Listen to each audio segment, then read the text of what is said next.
আপনার তো এরকম 100 টাকা দিছি, 500 টাকা দিছি, কিন্তু কখনো তো এত খুশি হন নাই। আজকে এত খুশি কেন? ও, এটা হলো নয়া নোট। নয়া নোট পাইলে আমার খুব ভালো লাগে। এই যে তোমরা ভিক্ষা দাও, কোন টাকাটা দাও? সবচেয়ে পুরানো, সবচেয়ে চিরানো, যেটা মানে জায়গায় রাখা যায় না। আর নয়া নোট কারে দাও? ওই ঈদের সময় বাচ্চা পোলা বান্ধব দাও, মানে নিজে রাখ। এই যে তুমি আমার একটা নয়া নোট দিলা, অর্থাৎ তুমি আমারে তোমার সমান মনে করলা। একটা ভিক্ষুকের জন্য এসে একটা বড় উপহার আর হইতে পারে না বাজান। আপনি তো একজন সাধারণ মানুষ না, অসাধারণ মানুষ, ভিক্ষা করে জীবন কাটাইতেছে। আসলে জীবন অনেক বিচিত্র চাচা। আজকে তাহলে উঠলাম চাচা। হ্যাঁ, দেখতেছি দেখতে দেখতে তুই কত বড় হয়ে গেলি। এখন তো তোরে নিয়ে আমার নয়া টেনশন। ও মাই গড বাবা, আমি এই রিঅ্যাকশনটা খুব ভালো করে চিনি, অনেক সিরিয়ালে দেখছি। তুমি নিশ্চয়ই এখন টিপিক্যাল বাবাদের মতো বিয়ের সাথে কথা বলবা। প্লিজ বলো, প্লিজ। না, বিয়ের সময় হলে আমি তোমাকে নিজে এসে বলবো, দরকার হয় ছেলেকে আমি তোমার সামনে নিয়ে হাজির করব। তুমি প্লিজ এগুলো নিয়ে ভাইবো না। তুমি প্লিজ কফি খাও না। তাইলে তোমার অনেক টেনশন কমে যায়।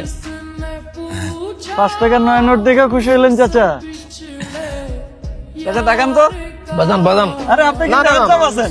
আচ্ছা, তুলো না তুলো না ছবি। তুমি কি ছবি তুলছো? দেখি তো বাজান। না না, ছবি না, একটা ছোট্ট ভিডিও চাচা। এটা মুছা দাও, আমার ভালো লাগে না বাজান। আচ্ছা, ডিলিট করে দিবুন। রান্না ঘরে করলে কি হইতো? এই জন্মদিনের লাগে আবার বাইরে যাওয়ার লাগে। মেয়েটা কষ্ট করে আসছে আমগোর সাথে বার্থডে করবো, রেস্টুরেন্ট বুকিং দিচ্ছে, আমগো নিয়ে যাইবো। ভাল লাগতেছে না তোমার? না নিয়ে যাও, তোমার ওই ভাতের হোটেলে নিয়ে আমাকে ভাত খাওয়াই দাও। তাহলে এই হয়েছে তোমাদের? খুবই সুন্দর লাগতেছে। আমাকে কেমন লাগতেছে? তোমাকে তো সবসময় সুন্দর লাগে। কি খাও তোমরা?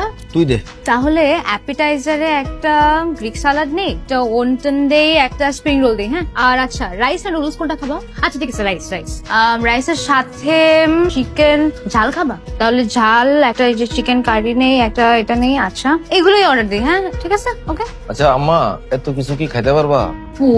খাক না, আজকার জন্মদিন। আচ্ছা ঠিক আছে, 9টায় দে। কিন্তু এই যে মুরগির, চিকেন বাইরে এলে একটু ঠিক করে কথা কবে না? আচ্ছা ঠিক আছে, চিকেনের এইটা বাদ দিয়া ওইটা দে, তাহলে 20-40 টাকা বাঁচ। তুমি 20-40 টাকা বাঁচাই কি করবে বলো তো? তুমি সময় এরকম করো, দিস ইজ সো এম্বারাসিং। এখানে এসে কেন এরকম? আমি তোমাকে বলছিলাম না বউ। এই 20 টাকা বাঁচাইলে যে কি হয় তা যদি তুই বুঝতি মা। আচ্ছা ঠিক আছে দে মামা।